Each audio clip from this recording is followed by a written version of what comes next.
नमस्कार, आज मेजवानीमध्ये तुमचं स्वागत आहे। चला तर आज आपण बनवणार आहे आळूच्या पानाच्या वड्या। त्यासाठी मी स्वच्छ पानं धुवून त्याच्या शिरा देठ काढून घेते, जेणेकरून आपल्याला फोल्ड करते वेळेस प्रॉब्लेम होणार नाही। अंदाजे मी 5 ते 6 पानं घेतले आळूचे। मराठवाड्यामध्ये आपल्याला चिमकुऱ्याचे पानं पण म्हणतात। त्यासाठी लागणारे आपल्याला हिरवी मिरची आणि लसूण तो मी बारीक वाटून घेते खलबत्त्यामध्ये। तुम्ही मिक्सरमध्ये पण वाटून घेऊ शकता। आणखी बेसनचं पीठ लागणार आहे मेन म्हणताना, त्यात मी हे सगळं वाटलेलं घालणार आहे, हिरवी मिरची आणि लसूण। त्यात आपण घालूया आता पांढरी तीळ। तिळीचा टेस्ट खूप छान येते। ओवा, मीठ, हळद, जास्ती काही मसाले लागत नाही त्याला।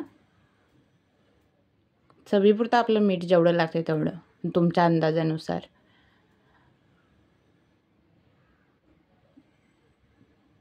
त्यात आपण आता पाणी टाकून मिक्स करायचं।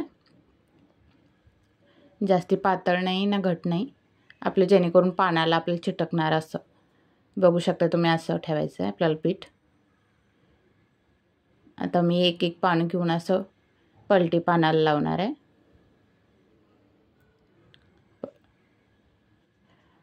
आता एकावर एक ठेवून आपण सगळ्या पानाला लावून घ्यायचं आहे पीठ। मस्त टेस्टी लागतात आपल्या आळूच्या पानाच्या वड्या। आणि मी हा शॉर्ट व्हिडिओ टाकला होता, खूप लाईक्स आले, आता फुल व्हिडिओ पण टाकले। म्हणून असा रोल बनवायचा, घट हातानेच घ्यायचं जेणेकरून रोल आपला टाईट होईल।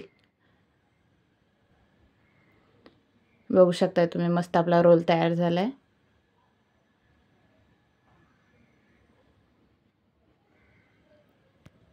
आता गरम पाणी ठेवायचं गॅसवरती।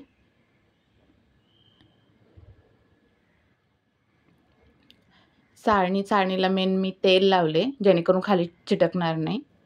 वाफलून घ्यायचं आपल्याला। गॅसवरती पाणी ठेवायचं, त्यात मी लिंबू टाकले, पातेलं काळं होणार नाही त्याच्यासाठी। आता ही चाळणी ठेवायचं आपल्याला, आणि त्याच्यावरती काहीतरी झाकायचं जेणेकरून वाफ बाहेर जाणार नाही। वाफ बाहेर जाऊ नये म्हणून मी वरती एक दगड पण ठेवले। 15 ते 20 मिनिट ठेवायचं आपल्याला।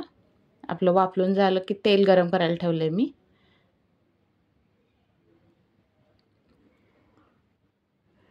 आपले असे वडे गोल गोल कापून घ्यायचं थंड झाल्यानंतरच। गरम कापला तर आपले छान वडे पडणार नाही गोल। मस्त दोन्ही बाजूने आपल्याला तळून घ्यायचं आहे। शॅलो फ्राय करायचं आहे, जास्त डीप फ्राय नाही करायचं आहे। आणि मस्त आपले आळूचे वडे तयार होतात, टेस्ट लागतात, मस्त लागतात। करून बघा, आवडल्यास तर नक्की शेअर आणि सबस्क्राईब करा। थँक्यू।